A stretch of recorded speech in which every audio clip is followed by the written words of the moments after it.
టాలీవుడ్లో స్టార్ హీరోయిన్స్కి ఏమాత్రం తీసిపోని విధంగా అంతే గ్లామర్గా కనిపిస్తోంది అందాల భామ హాట్ యాంకర్ శ్రీముఖి.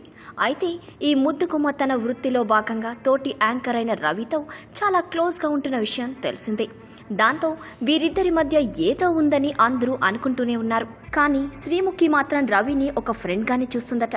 అవునండి, వినడానికి విడ్డూరంగానే ఉన్నా బుల్లితెర ప్రేక్షకుల కోసమే వాళ్ళు అలా బిహేవ్ చేస్తున్నారు అని అంటున్నారు.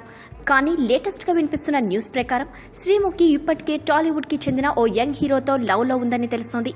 ఇప్పటికే వాళ్ళు గత ఏడాది నుంచి ప్రేమలో ఉన్నట్టు మొన్ననే బయటకొచ్చింది. న్యూ ఇయర్ రోజున వీళ్ళిద్దరూ కలిసి ఎంజాయ్ చేస్తున్న సమయంలో కొందరి కంట్లో పడ్డం వల్లనే అది అందరికీ తెలిసిందట. అంతేకాకుండా వీరి ప్రేమకు శ్రీముఖి ఫ్యామిలీ కూడా గ్రీన్ సిగ్నల్ ఇచ్చారంట. ఎవరికీ తెలియకుండా కొనసాగుతున్న శ్రీముఖి ప్రేమ వ్యవహారం రవికి కూడా తెలుసట. మొదట కాస్త బాధపడిన రవి ఆ తర్వాత మాత్రం అమ్మడిలో చేస్తున్న హీరోతో కూడా క్లోజ్గా ఉన్నట్టు తెలిసింది. ప్రస్తుతం ఈ హాట్ బామ కెరియర్ ఫుల్ స్వింగ్లో ఉంది కాబట్టి ఇప్పుడు ఈ వ్యవహారం బయటపడితే ఆ ప్రభావం కెరియర్పై పడుతుందని భావించిన శ్రీముఖి తన ప్రేమ విషయాన్ని బయటికి రాకుండా చాలా జాగ్రత్త పడుతున్నట్టు తెలిసింది. ఇప్పుడు ఈ వార్త బయటకు రావడంతో రవి శ్రీముఖిలపై వస్తున్న పుకార్లకు ఇకనైనా తాళం పడుతుందేమో చూడాలి. ఈ వీడియోపై మీ విలువైన కామెంట్స్ ని మాతో షేర్ చేసుకోండి. అండ్ ఇంకో విషయం, సబ్స్క్రైబ్ చేయడం మర్చిపోకండి.